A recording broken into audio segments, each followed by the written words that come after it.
Bonsoir à tous, nous sommes à la 10e édition des Prix Mouv'J et je suis en compagnie du coup de cœur du jury 2019, donc Théo Vassou et Romain Vernard. Vous êtes les fondateurs de Smart Renting avec Thibaut Martin qui n'est pas là et vous avez donc reçu ce soir le prix coup de cœur du jury. Est-ce que vous pouvez nous expliquer en quelques mots, pour ceux qui n'étaient pas au Cirque d'hiver Bouglione, ce que c'est que Smart Renting?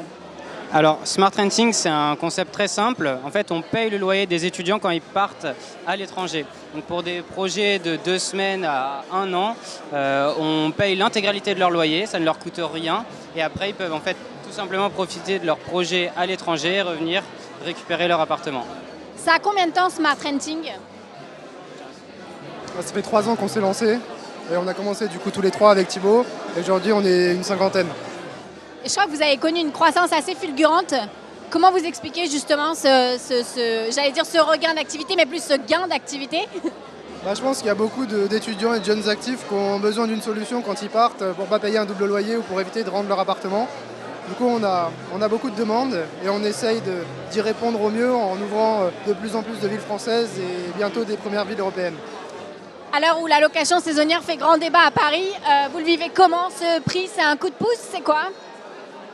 C'est un pied de nez peut-être aussi? Qu'est-ce que c'est? Alors oui, ça prouve que les Airbnb, les grands mots qu'on entend comme quoi Airbnb c'est le démon à Paris, au moins ça montre que justement en fait, le marché est en train d'évoluer. Il faut être capable de l'écouter pour comprendre les besoins d'aujourd'hui. Les besoins ils sont simples. Les étudiants ils ont besoin de partir à l'étranger sans contrainte et nous on répond vraiment à ce besoin et c'est vraiment ce qui nous motive chaque jour.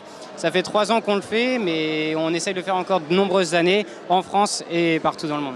Alors justement, en France, partout dans le monde, c'est quoi peut-être les enjeux, les grands défis à venir pour vous, pour Smart Renting?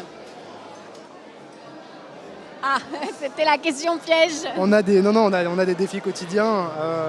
Le premier gros défi déjà, ça va être de terminer de mailler le territoire français, qui est un très bel objectif pour nous, qu'on s'était fixé à 3 ans, donc on est dedans, c'est très bien.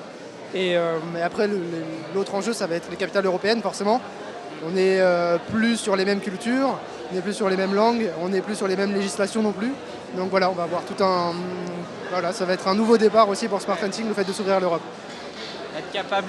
Être capable de gérer même une grande équipe délocalisée dans plusieurs langues, de pouvoir s'appuyer vraiment sur des personnes clés sur le développement. Donc au final, il y a beaucoup de nouveaux enjeux qui se créent parce que dans la vie d'une start-up, il y a le lancement, il y a l'accélération et là on est même dans la structuration et le développement. On est sur 2 phases vraiment différentes et on apprend tous les jours et c'est ce qui fait aussi un peu la beauté de notre métier aujourd'hui. Merci beaucoup Théo et Romain d'avoir été avec nous. On se retrouve très vite avec les autres lauréats de cette 10e édition des Prix Mouv'J.